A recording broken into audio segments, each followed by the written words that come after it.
ఒక కిరాతకమైన రౌడీలందరినీ తీసుకొచ్చి ఈ రోజు నీ వెంట పెట్టుకొని నువ్వు ఇంత దుర్భాగ్యంగా తెలుగుదేశం కార్యకర్తల మీద నువ్వు అమానుషంగా నువ్వు రాళ్ళదాడి చేపించినావంటే నిన్ను ఏ సంస్కృతి అని చెప్పేసి నేను తెలియజేస్తాడా.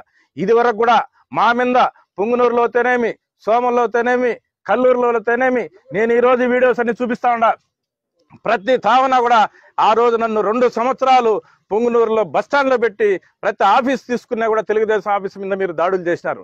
నేను బస్టాండ్ లో పెట్టుకొని పార్టీ నడుపుకున్నా. ఆ రోజు మీ కళ్ళు కనపడలేదా? మీ నాయన ఎక్కడ పోయినాడు? నువ్వు ఎక్కడ పోయినారు? మీరు దాడి చేయలేదా?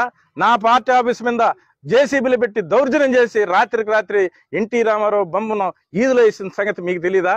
అదేవిధంగా విశాఖ నుంచి వచ్చిన కార్యకర్తలను రోడ్డు మీద నిలబెట్టి గుడ్డలిప్పించి కుట్టింది మీ కళ్ళు కనపడలేదా?